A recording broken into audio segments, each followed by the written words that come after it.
Elias scrapes barnacles off the pier pylons, his bad left leg braced against the slick wood. 3 years have passed since his son, Leo, sailed the Osprey into a winter squall and never returned. The harbor master blows his brass whistle, waving Elias toward the salvage dock. A Coast Guard cutter idles in the grey water, towing a pale blue skiff.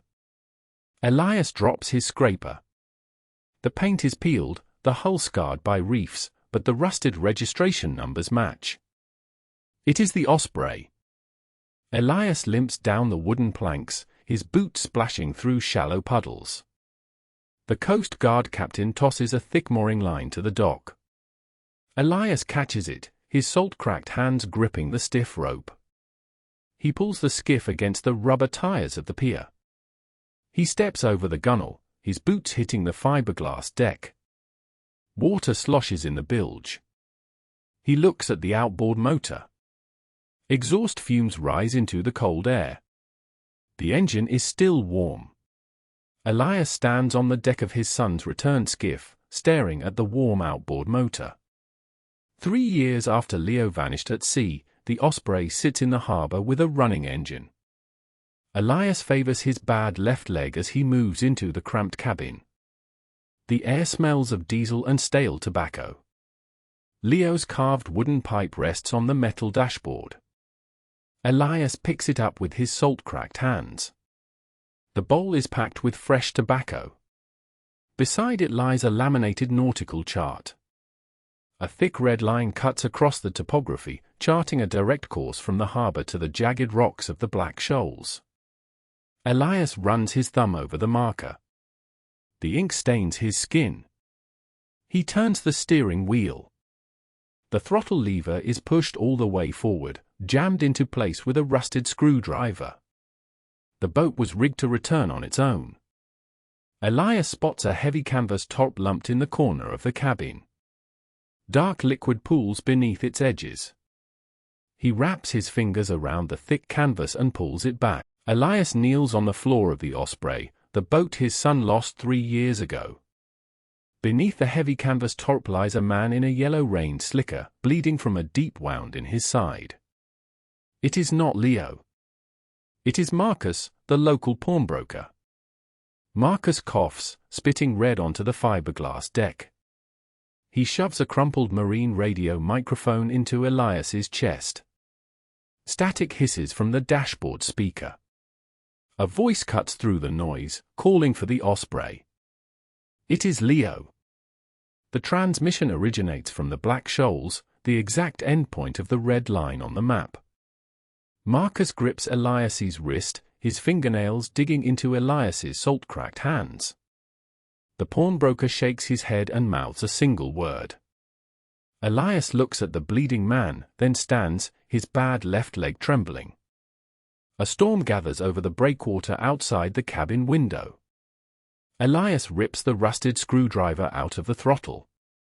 He steers the skiff directly into the rising swells. Elias drives his missing son's skiff through a wall of black water, heading for the Black Shoals. Waves smash against the windshield of the Osprey. The fiberglass hull groans under the impact. Elias grips the wheel with his salt-cracked hands, his knuckles white, his bad left leg bracing against the console. Lightning flashes, illuminating the jagged teeth of the shoals ahead. A small transport barge is wedged between 2 massive rocks. A figure stands on the barge's deck, waving a red flare. Elias cuts the wheel hard. The skiff scrapes against submerged stone, throwing sparks into the rain. He slams the throttle into reverse, bringing the Osprey alongside the metal barge. The figure drops the flare and jumps onto the skiff's deck. Elias steps out of the cabin, a heavy iron boat hook in his grip. The man stands up. The deck lights catch his face. It is Leo. He carries a black duffel bag bursting with banded cash. Leo reaches into his coat and pulls out a steel revolver.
facing the son he thought died 3 years ago. Leo points the steel revolver at Elias's chest, the black duffel bag of cash slung over his shoulder. Rain plasters Leo's hair to his forehead. He jabs the barrel of the gun toward the edge of the boat. He waves his free hand toward the freezing water. Elias looks at the gun. He looks at the heavy iron boat hook in his own salt-cracked hands. He lowers the iron pole to the deck. He takes off his yellow rain jacket and drops it. He unlaces his heavy leather boots, ignoring the ache in his bad left leg, and kicks them aside. Leo's hand shakes. Elias steps forward, his bare feet gripping the wet fiberglass. He closes his hands around the barrel of the revolver and presses it directly against his own sternum. Leo's fingers slip from the grip. The gun clatters to the deck. Elias turns his back, climbs over the gunwale, and drops into the black, churning water.